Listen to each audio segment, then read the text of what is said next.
Et c'est avec Anthony Saint-Léger. Bonsoir Anthony. Bonsoir Audrey.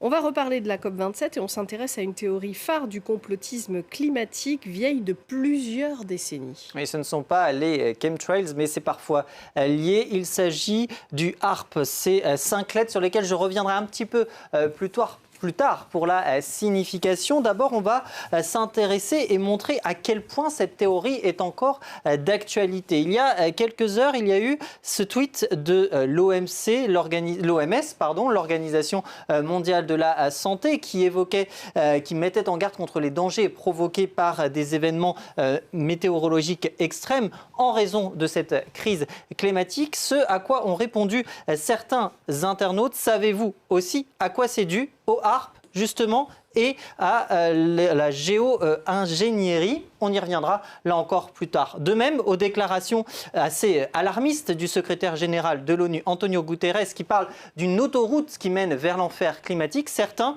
ont répondu « Sommes-nous prêts pour la nouvelle arnaque post-Covid ?» d'évoquer ce hashtag HAARP dont il était question dans le précédent tweet et d'évoquer aussi le changement climatique comme ni plus ni moins qu'une infox. Alors, est-ce que vous pouvez nous expliquer ce que signifient ces 5 lettres? Eh bien oui, fini le suspense, donc HAARP pour High Frequency Active Auroral Research Programme. En 2 mots, il s'agit d'un programme de recherche qui a été financé par l'armée américaine, créé dans les années 90. L'armée américaine s'est retirée depuis 2014 et depuis, eh bien, c'est l'université de Fairbanks en Alaska qui s'en occupe. Le but, c'est d'étudier l'ionosphère, c'est-à-dire la couche supérieure de l'atmosphère qui est située entre 60 et 1000 km de hauteur. Et pour ce faire, eh bien, ce programme dispose de 200 antennes à haute fréquence déployées sur une quinzaine d'hectares à Gakona. Donc c'est en Alaska, c'est le point rouge que l'on voit ici et on voit ce champ d'antennes. Et c'est une technologie assez complexe et parce que justement elle est assez difficile à comprendre pour les néophytes, eh bien elle génère depuis de nombreuses années de nombreux fantasmes, de nombreuses infox.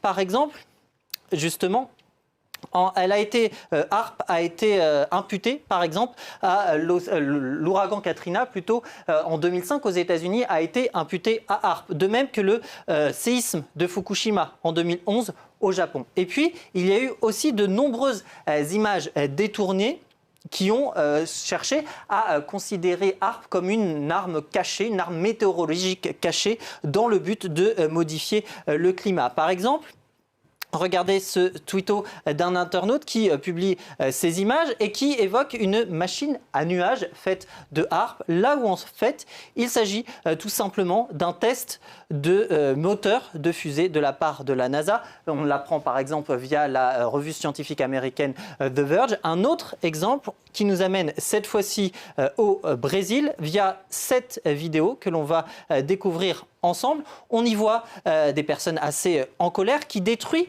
justement des antennes et les internautes qui partagent cette vidéo d'affirmer qu'il s'agit de Brésiliens en colère qui détruisent précisément ces antennes HAARP dans la forêt amazonienne, là où la réalité est un petit peu plus précise. Il s'agit bien de Brésiliens en colère, effectivement, mais qui détruisent de simples installations électriques lors d'une révolte dans une ferme au Brésil, certes, en 2017. Mais l'idée de prendre le contrôle sur la météo n'est pas si absurde, Anthony. Effectivement, puisque que ce soit la Chine, les États-Unis ou encore la Russie, ils se sont déjà penchés sur la question et notamment en essayant de créer de la pluie ou de disperser du brouillard, mais à courte échelle. Pour vous donner un exemple, pour que HAARP ait vraiment un impact sur l'atmosphère à grande échelle, il faudrait que ça ait la puissance d'une bombe atomique. C'est vous dire. Pour ce qui est de l'éco-ingénierie dont je parlais tout à l'heure, il s'agit là de modifier le climat à plus grande échelle